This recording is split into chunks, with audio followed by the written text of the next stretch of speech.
खाली बैठे क्या करे, करना है कुछ काम। शुरू करते हैं कामों की लिस्ट बनाना कि जिंदगी में और करना है कितना सारा काम। वर्क लाइफ में बहुत कुछ करना है, बहुत सारे प्लान्स है, बहुत सारा पैसा कमाना है, गाड़ी खरीदनी है, घर खरीदना है, रिलेशनशिप पे भी काफी सारा टाइम इन्वेस्ट करना होगा और खुद ने जो सोचा है, खुद के जो सपने हैं वो भी तो पूरे करने होंगे। मतलब कितनी सारी एनर्जी और कितनी सारी पावर चाहिए हमें। और ये सब कहाँ मिलेगा? कहीं बाहर नहीं, सिर्फ आपके अंदर। और इस अनलिमिटेड पावर को आप कैसे यूज कर सकते हैं, या आपकी लाइफ में कैसे काम कर सकती है। तो आइए शुरू करते हैं समरी ऑफ अनलिमिटेड पावर, जिसे लिखा है टोनी रॉबिन्स ने। इस समरी की अगर हम बात करें तो अगर कोई आपसे आग पर चलने के लिए कहे तो क्या आप सच में ऐसा करेंगे? टोनी रॉबिन्स के सेमिनार में कई एक्टिविटीज में से एक एक्टिविटी है फायर वॉक। 4 दिनों के इस सेमिनार का नाम माइंड रेवोल्यूशन है। इस एक्टिविटी का मकसद है अपने डर को पावर में बदलना। सेमिनार में हिस्सा लेने वाले लोग 10 फीट लंबे जलते हुए कोयलों पर नंगे पैर चलते हैं। टोनी का मानना है कि डर जो होता है ना, वो सिर्फ हमारे मन में होता है। इसीलिए टोनी अपने सेमिनार में डर पर काबू पाना, एक्शन लेना और मन में ये विश्वास जगाना सिखाते हैं कि कुछ भी करना नामुमकिन नहीं है। उनका मूल मंत्र यही है, नथिंग इज इम्पॉसिबल। अगर आप जलते हुए कोयलों पर चल सकते हैं तो बेशक आप जिंदगी के रास्तों में आने वाली किसी भी प्रॉब्लम का सामना करके उसे हरा भी सकते हैं। टोनी खुद भी एक दुखी और अनप्रोडक्टिव इंसान हुआ करते थे। वो अकेले रहते थे, ना उनके पास मनपसंद जॉब थी और ना ही मीनिंगफुल रिश्ते। यहाँ तक कि उनका वजन भी 30 पाउंड ज्यादा था। लेकिन सिर्फ 3 सालों में टोनी ने खुद को पूरी तरह से बदल दिया। वो बेचारे जैसी सिचुएशन से एक सक्सेसफुल और खुशहाल नौजवान बन गए थे। एक बेस्ट सेलिंग ऑथर बनने के साथ साथ वो सबसे चहेते मोटिवेशनल स्पीकर्स में से एक बन गए। खुद को बदलने के बाद टोनी ने कई लोगों की मदद की, वो चाहे पॉलिटिशियन हो, बिजनेस एग्जीक्यूटिव हो, एथलीट हो या आम लोग हो जो किसी न किसी फोबिया या डिसेबिलिटी के शिकार थे। सिर्फ 25 साल की उम्र में ही टोनी ने बहुत सक्सेस, दौलत और शोहरत हासिल कर ली थी। वैसे आपको जानकर हैरानी होगी कि उनके पास कोई भी बड़ी डिग्री नहीं थी। उन्होंने सिर्फ हाई स्कूल तक अपनी पढ़ाई कंप्लीट की थी, लेकिन इसके बावजूद उन्होंने उससे कई गुना ज्यादा अचीव कर लिया था। पत्नी के रूप में उन्हें लाइफ ने एक बहुत अच्छा हमसफर दिया और वो अपने करियर में कई ऐसे लोगों से मिले जिन्होंने उन्हें बहुत इंस्पायर किया। इस बुक में टोनी ने बताया कि आखिर उन्होंने ये सब किया कैसे। तो आप उन प्रिंसिपल्स को सीखेंगे जो उन्होंने अपनी लाइफ में अप्लाई किए। आप उन अनमोल लेसन्स को सीखेंगे जो वो अपने हर सेमिनार में सिखाते हैं। आप कितना अचीव कर सकते हैं इसकी कोई लिमिट नहीं है, और सच पूछिए तो इसके लिए आपको कहीं और देखने की जरूरत भी नहीं है। इस अनलिमिटेड पावर का सोर्स पहले से ही आपके अंदर मौजूद है। तो चलिए इस जर्नी को शुरू करते हैं और बात करते हैं फर्स्ट चैप्टर की, the commodity of Kings. Tony ने कई सक्सेसफुल लोगों को बड़े गौर से देखा था। उन्होंने नोटिस किया कि उन सब में सक्सेस का एक पैटर्न कॉमन था। टोनी ने उसे अल्टीमेट सक्सेस फॉर्मूला का नाम दिया। इसमें 4 स्टेप्स होते हैं। पहला स्टेप होता है अपना टारगेट सेट करना। इसका मकसद ये जानना होता है कि आप असल में क्या अचीव करना चाहते हैं। दूसरा स्टेप होता है एक्शन लेना, यानी अपने गोल की तरफ कदम बढ़ाना। लेकिन कभी कभी आप जो एक्शन लेते हैं वो गलत भी हो सकते हैं और आपको आपकी मंजिल तक ले जाने के बजाय वो आपको रास्ते से भटका देते हैं। इसीलिए आपको स्टेप नंबर 3 की जरूरत होती है, जो है अपने एक्शन को मॉनिटर करना और उसका फीडबैक लेना। अंत में चौथा स्टेप आता है, जो है अपने बिहेवियर यानी रवैये को बदलना, जिसका मतलब है कि अपने एक्शन में तब तक बदलाव करते रहना जब तक आप अपना टारगेट हासिल नहीं कर लेते। तो आइए एक कहानी से हम इसे समझते हैं। स्टीवन स्पिलबर्ग को कौन नहीं जानता। बेहतरीन एनिमेशन का इस्तेमाल कर वो हमें जुरासिक पार्क और डायनासोर की दुनिया में ले गए थे। 36 साल की उम्र में ही उन्हें अब तक का सबसे उम्दा डायरेक्टर कहा जाने लगा। हिस्ट्री की 10 बेस्ट ब्लॉकबस्टर फिल्मों में से 4 उन्होंने बनाई है। उनकी सबसे सक्सेसफुल फिल्मों में ET, Jurassic Park, Indiana Jones और शिंडलर्स लिस्ट शामिल है। तो स्पिलबर्ग ने इतने अद्भुत करियर की शुरुआत कैसे की? क्या वो शुरू से ही एक गिफ्टेड डायरेक्टर थे? क्या उनके पास कोई स्पेशल एडवांटेज था? नहीं, ऐसा बिल्कुल नहीं है। उन्होंने तो बस अल्टीमेट सक्सेस फॉर्मूला को फॉलो किया था। मैं एक फिल्म डायरेक्टर बनना चाहता हूँ। यही वो थॉट है जो स्पिलबर्ग के मन में लगातार चलता रहता था जब वो एक टीनेजर थे। 17 साल की उम्र में वो पहली बार यूनिवर्सल स्टूडियोज देखने के लिए गए। वहाँ पर वो सब कुछ घूम ही रहे थे कि उन्हें साउंड स्टेज दिखाई दिया। लेकिन उनके ग्रुप को साउंड स्टेज तक जाने नहीं दिया गया क्योंकि वहां पर एक फिल्म की शूटिंग चल रही थी। तो आपको क्या लगता है, स्पिलबर्ग ने बात मान ली होगी और चुपचाप वहां से चले गए होंगे? बिल्कुल नहीं, बल्कि यहाँ पर स्पिलबर्ग ने एक्शन लिया। वो चुपके से शूटिंग वाली लोकेशन तक पहुंचे और वहां पर बड़े गौर से सब कुछ देखने लगे। तभी उनकी मुलाकात फिल्म के एक एडिटर से हुई। उन्होंने उससे 1 घंटे तक बात की। स्पिलबर्ग ने एडिटर को उन फिल्मों के बारे में बताया जो वो बनाना चाहते थे। ज्यादातर लोगों के लिए कहानी वहीं पर खत्म हो गई होती, लेकिन स्पिलबर्ग के लिए नहीं। उनमें अपने थॉट को एक्शन में बदलने की जबरदस्त पावर थी। अब उन्होंने एक प्लान बनाया। वो अगले दिन वापस स्टूडियो गए, लेकिन इस बार उन्होंने कुछ अलग किया। वो वहां पर सूट पहनकर पहुंचे। इतना ही नहीं, वो अपने पिता की ब्रीफकेस भी साथ ले गए थे। वो बड़े कॉन्फिडेंस के साथ सिक्योरिटी गार्ड के पास से निकले कि मानो वो सच में स्टूडियो के लिए काम करते हो। बेचारे उस गार्ड को क्या पता था कि स्पिलबर्ग की ब्रीफकेस में जरूरी पेपर्स नहीं बल्कि एक सैंडविच और 2 कैंडी के अलावा कुछ नहीं था। स्टूडियो के अंदर उन्हें एक खाली ट्रेलर मिला। वो वहां पर बैठ गए और अपने सामने एक बोर्ड लगा दिया जिस पर लिखा था स्टीवन स्पिलबर्ग डायरेक्टर। स्पिलबर्ग ने गर्मियों का मौसम ऐसे ही बिताया। वो स्टूडियो जाते और राइटर, एडिटर, डायरेक्टर से बातें करते। उनकी बातें बड़े ध्यान से सुनते और बड़े गौर से देखते कि वो क्या करते हैं, कैसे करते हैं। वहां उन्होंने अपने आसपास के लोगों से बहुत कुछ सीखा। स्पिलबर्ग 3 सालों तक रोज स्टूडियो जाते रहे, जिसके बाद उन्हें अपना पहला कॉन्ट्रैक्ट मिला।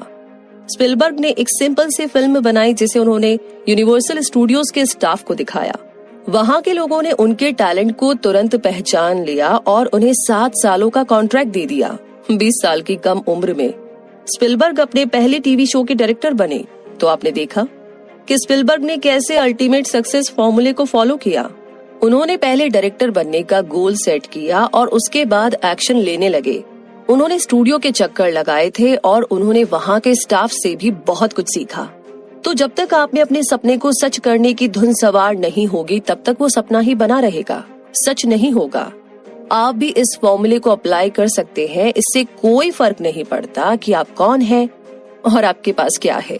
सिर्फ आगे बढ़ने के लिए कदम उठाना मायने रखता है।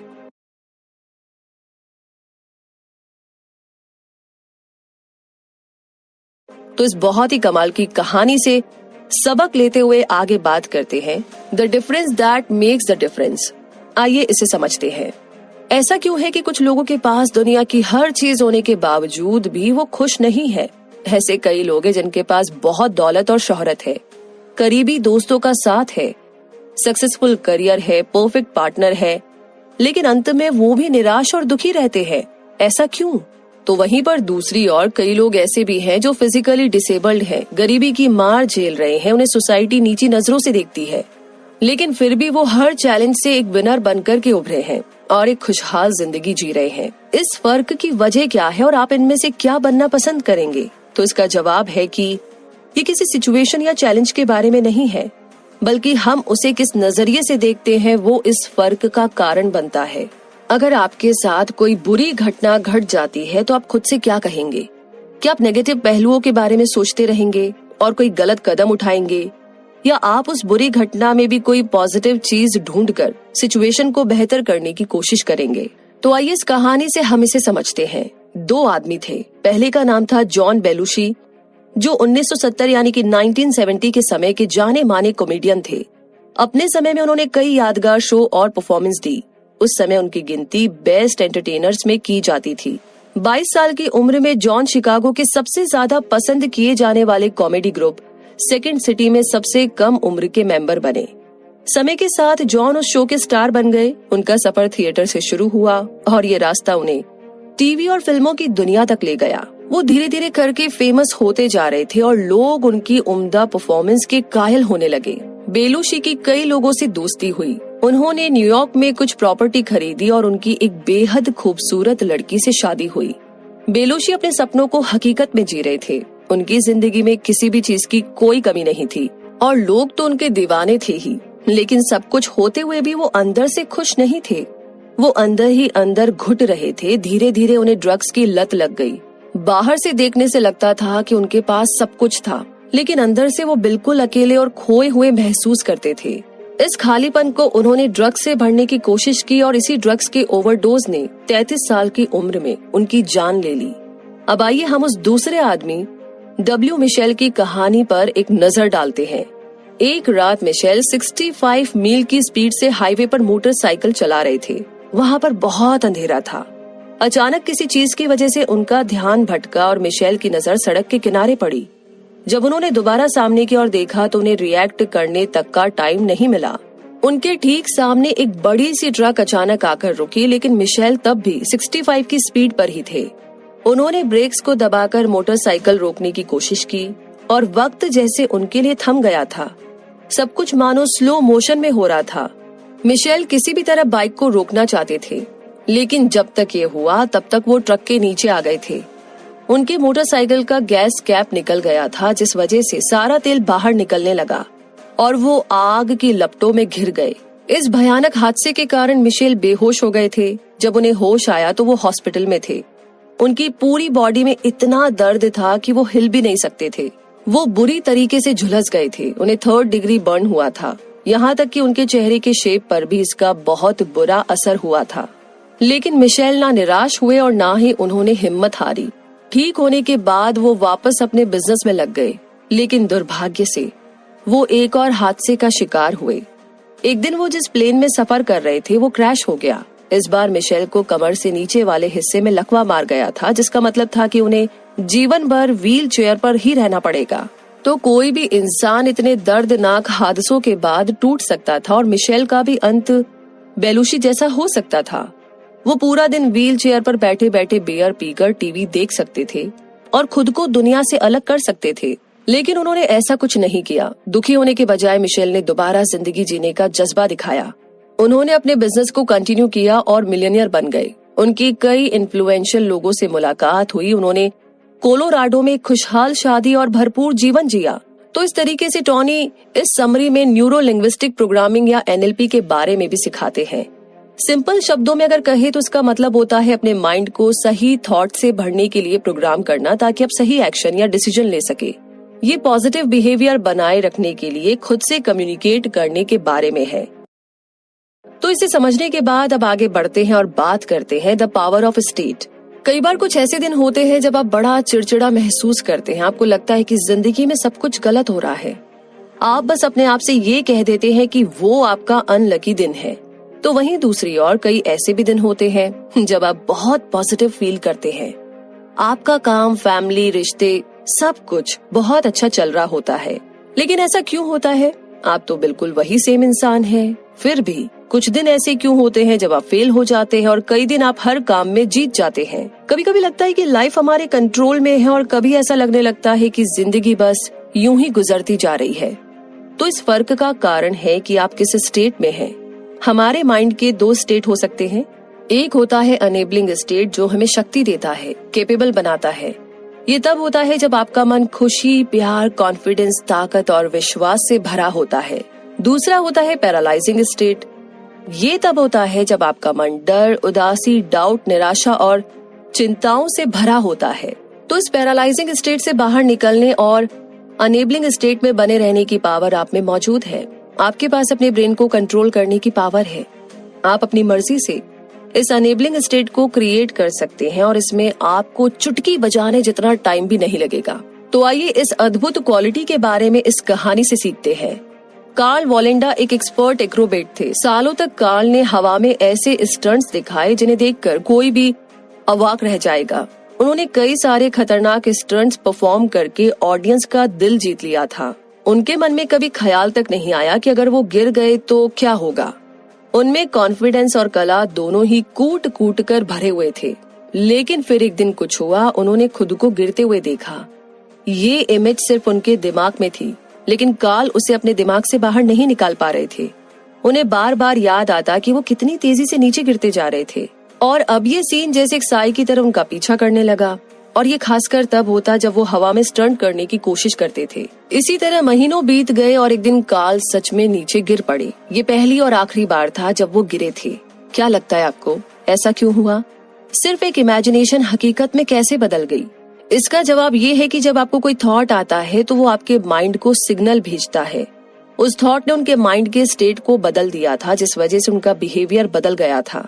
कार्ल ने अपने ब्रेन को एक नई डायरेक्शन दे दी थी और अब उनका ब्रेन हर वक्त इसी इमेज को फ्लैश करने लगा और एक दिन वो सच में हो गया। अब एक अलग सिचुएशन पर नजर डालते हैं। डिक टॉमी हवाई के एक कॉलेज में फुटबॉल कोच था। अपनी टीम से कैसे बेस्ट परफॉर्म कराना है वो बखूबी जानता था। वायोमिंग में एक चैंपियनशिप गेम होने वाली थी, जिसके लिए उनकी टीम भी बहुत मेहनत कर रही थी। ये टॉमी की टीम के लिए एक बहुत ही टफ चैलेंज था। आखिरकार मैच का दिन आया और टॉमी की टीम को फील्ड पर बुरी तरीके से रौंद दिया गया। हाफ टाइम हो चुका था और स्कोर 22-0 था और जो सामने वाली टीम के फेवर में था। ऐसा लग रहा था जैसे टॉमी और उसकी टीम का वो सबसे अनलकी दिन था। सारे प्लेयर्स निराश और हारा हुआ फील कर रहे थे। ब्रेक टाइम में सब लॉकर रूम में उम्मीद हार कर सर झुकाए बैठे थे। उनके सबके माइंड में बस एक ही बात चल रही थी कि अब ऐसा कोई तरीका नहीं था जिससे वो बचे हुए समय में सामने वाली टीम को बीट कर सके, हरा सके। सभी ने सोच लिया था कि वो बहुत बुरी तरह से हारने वाले थे, सिवाय उनके कोच टॉमी के। टॉमी सालों से इंस्पायरिंग आर्टिकल्स इकट्ठा कर रहे थे। उनमें ऐसी टीम्स की कहानियां शामिल थी जो मैच के दिन एक बड़े स्कोर से काफी पीछे थे, ठीक वैसे ही जैसे आज टॉमी की टीम पीछे थी। तो ये कहानियां ऐसी टीम्स के बारे में थी जिन्होंने अचानक कमबैक करके गेम का पासा पलटकर सबको हैरान कर दिया था। अब टॉमी ने अपना कलेक्शन निकाला और उसे अपने प्लेयर्स के सामने लगा दिया। उन्होंने सबको उन विक्ट्री पिक्चर्स और जीत की हेडलाइंस को देखने के लिए कहा ताकि वो सब उस इमेज को अपने मन में उतार सके। फिर उन्होंने उनसे कहा कि अगर ये टीमें ऐसा कर सकती है तो हम भी ऐसा कर सकते हैं। अब भी हमारे लिए जीतना इम्पॉसिबल नहीं है, क्योंकि कुछ समय बचा हुआ है जिसमें कुछ भी हो सकता है। अपने कोच की बातें सुनकर प्लेयर्स नए जोश और एनर्जी के साथ फील्ड में गए और उन्होंने ऐसे खेला जैसे वो अपनी लाइफ का आखिरी मैच खेल रहे हो। और सच पूछिए तो बस इसी जज्बे की तो जरूरत थी।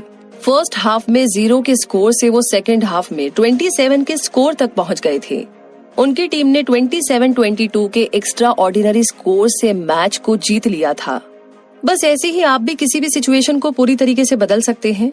अपने माइंड को पैरालाइजिंग स्टेट में ना जाने दे। आप अपने थॉट्स पर फोकस कर सकते हैं और कभी भी उसे अनेबलिंग स्टेट में बदल सकते हैं। ये मुश्किल नहीं है, बस कोशिश करने की जरूरत है। तो हारी हुई बाजी को जीतने के इस एक्सपीरियंस को सुनने के बाद, समझने के बाद, अब आगे बढ़ते हैं और बात करते हैं the birth of excellence, belief. यानी कि जब भी हम बिलीफ यानी विश्वास, आस्था जैसे शब्दों को सुनते हैं तो उसे रिलीजन से जोड़ने लगते हैं। लेकिन बिलीफ यानी कि ये विश्वास सिर्फ धर्म की किताबों या किसी हायर बीइंग के बारे में नहीं है। जो भी चीज या कोई प्रिंसिपल हमें लाइफ में डायरेक्शन या गाइडेंस दे, उसे बिलीफ कहा जा सकता है। ये आपका दुनिया को देखने का नजरिया होता है। हमारी बिलीफ हमारे नर्वस सिस्टम को ऑर्डर देते हैं। जब आप किसी चीज में विश्वास करने लगते हैं तो वो आपका सच बन जाता है। ये आपको एक्शन लेने की पावर देता है। पेब्लो कैसल्स एक महान म्यूजिशियन थे। वो पियानो के साथ साथ कई और म्यूजिकल इंस्ट्रूमेंट्स बजाने में माहिर थे। 90 साल की उम्र में वो आर्थराइटिस एंड एम्फीसीमा से पीड़ित हो गए थे। उनके हाथों में सूजन थी और उंगलियां मुड़ने लगी थी। इतना ही नहीं, उन्हें सांस लेने में भी बहुत तकलीफ होने लगी थी। इस उम्र में पहुंचने के बाद उनके लिए सुबह उठना भी मानो एक काम बन गया था। उन्हें उठने में, संभलने में काफी समय लगता था। वो धीरे धीरे चलते और उनकी पीठ झुक गई थी। यहाँ तक कि कपड़े बदलने जैसे सिंपल कामों के लिए भी उन्हें मदद की जरूरत पड़ने लगी। हर रोज सुबह नाश्ते से पहले पैब्लो अपने पियानो के पास जाते। पियानो के सामने रखी चेयर पर बैठना भी उनके लिए एक बहुत ही मुश्किल काम हो गया था। लेकिन जब उनकी उंगलियां पियानो पर पड़ती तो वो बिल्कुल बदल जाते। तब वो एक बीमार बूढ़े आदमी नहीं बल्कि एक उम्दा कलाकार बन जाते और फिर वो बिल्कुल एक ताकतवर नौजवान की तरह पियानो बजाते। उनकी मुड़ी हुई उंगलियां जब पियानो कीज पर पड़ती तो उसकी धुन को सुनकर कोई भी मंत्र मुग्ध हो सकता था। उनके हाथ पियानो की तरफ ऐसे अट्रैक्ट हो जाते जैसे पौधे सूरज की रोशनी की तरफ होते हैं।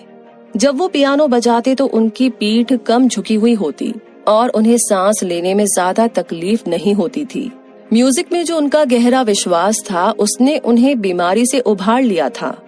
उन्होंने इतना पियानो बजाया कि उनकी कसी हुई उंगलियां फिर से कंट्रोल करने लायक हो गई थी।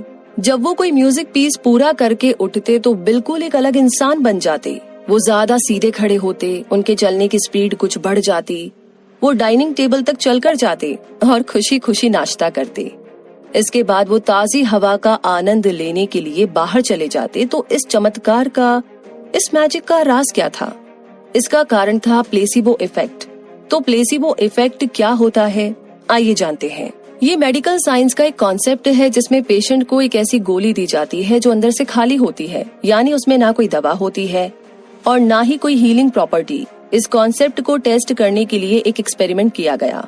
अल्सर से पीड़ित कुछ पेशेंट्स को 2 ग्रुप में डिवाइड किया गया। पहले ग्रुप को एक दवा दी गई और उन्हें बताया गया कि इसे खाने के बाद उन्हें तुरंत आराम मिलेगा।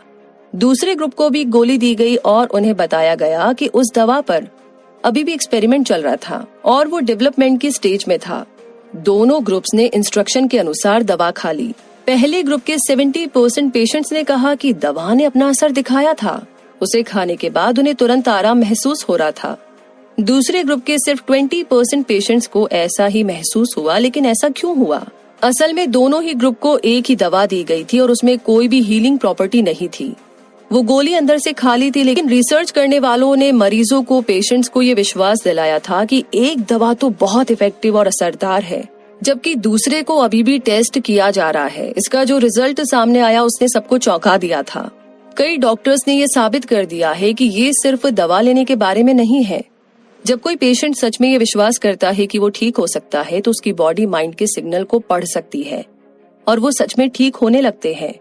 क्या आपके साथ कभी ऐसा हुआ है कि आपकी मम्मी ने आपको नमक लाने के लिए कहा हो और जब आप किचन में जाते हैं, चारों ओर देखते हैं और कुछ मिनट इधर उधर देखने के बाद आप उन्हें कह देते हैं कि आपको नमक नहीं मिली, तब आपकी मम्मी खुद किचन में जाती है और उन्हें तुरंत से नमक मिल जाता है? ऐसा क्यों होता है? अक्सर वो चीज बिल्कुल आपके सामने ही होती है, बस आप उसे देख नहीं पाते। आपको नमक क्यों नहीं मिला? इसका कारण है आपका बिलीफ, आपका विश्वास। जिस पल आपने कहा कि मुझे तो नहीं मिलेगा, मुझे नहीं पता वो कहाँ रखा है, आप अपने ब्रेन को ऑर्डर देते हैं और वो सच में नमक की बोतल को नहीं ढूंढ पाता। नेगेटिव वर्ड्स की जगह पॉजिटिव वर्ड्स को यूज करने की कोशिश कीजिए, तब आपकी बॉडी और आपका ब्रेन दोनों आपका साथ देने लगेंगे। यानी आप जो भी बोल रहे हैं अपनी भाषा को सोच समझ कर बोले। दूसरों का तो पता नहीं, आपके लिए बहुत काम भी कर सकता है और बहुत कुछ बिगाड़ भी सकता है। तो जस्ट बी केयरफुल। आगे बढ़ते हैं इसी के साथ और बात करते हैं द 7 लाइज ऑफ सक्सेस। तो टॉनी यहाँ पर जिस झूठ का जिक्र कर रहे हैं वो धोखा या बेईमानी के बारे में नहीं है। वो इसे कुछ इस तरीके से समझाते हैं, असल में हम कभी नहीं जानते कि जिस बात पर हम विश्वास कर रहे हैं वो सच है कि झूठ है। यहाँ तक कि साइंटिस्ट और कोई जीनियस भी इस बारे में कभी भी श्योर नहीं हो सकते और सच पूछो तो इससे कोई फर्क ही नहीं पड़ता। जब तक आपका विश्वास आपके लिए काम करता है, बस यही बात मायने रखती है और कुछ नहीं। क्या आपका विश्वास आप में जोश भरता है? क्या वो हर रोज आपको पहले से बेहतर इंसान बनाता है?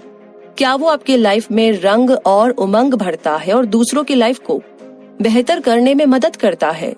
अगर हाँ, तो आपके बिलीफ आपके लाइज ऑफ सक्सेस है। आप 100% नहीं जानते कि आपका विश्वास सही है या गलत, फिर भी वो आपको उस जगह ले जाने में मदद करते हैं जहां आप जाना चाहते हैं।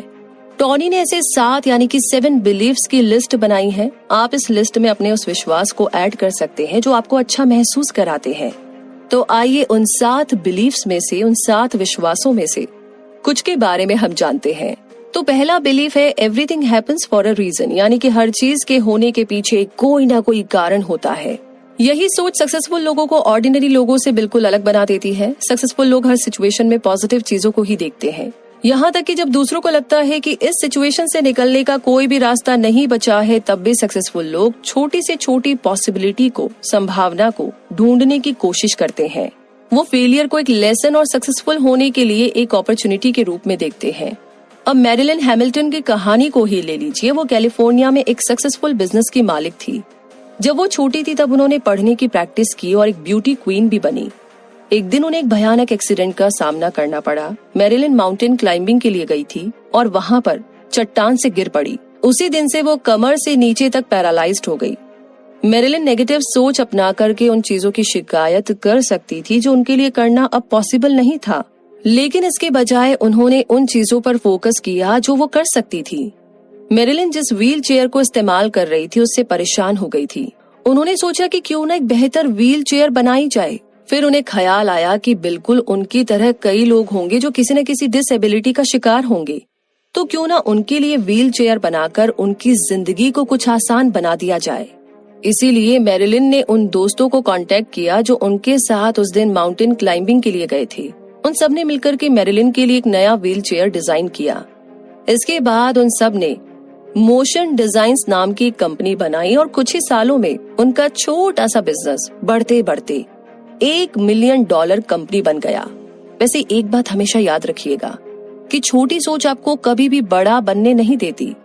अगर आपको हर सिचुएशन में हमेशा प्रॉब्लम्स और ऑब्स्टिकल्स ही नजर आते हैं तो शायद आपको बदलाव करने की बहुत ज्यादा जरूरत है।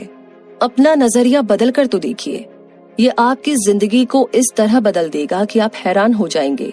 इसी के साथ आगे बढ़ते हैं और दूसरे बिलीफ की बात करते हैं। There is no such thing as failure, there are only results. यानी कि फेलियर जैसी कोई चीज नहीं होती है, सिर्फ रिजल्ट होता है। सक्सेसफुल लोग फेलियर को अलग नजरिए से देखते हैं। अगर उनसे कुछ गलत भी हो जाता है तो वो उसे अपने लिए गए एक्शन के रिजल्ट के रूप में देखते हैं। इसीलिए वो एक अलग नजरिए से दोबारा कोशिश करते हैं और देखते हैं कि क्या वो किसी और रिजल्ट पर पहुंचते हैं या नहीं।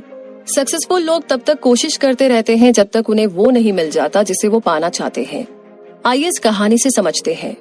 एक बार एक आदमी था, जब वो 21 साल का हुआ तब उसके बिजनेस का दिवाला निकल गया।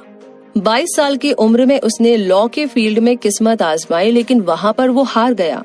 उसने फिर से बिजनेस करने की कोशिश की, लेकिन 24 की उम्र में वो फिर से फेल हो गया।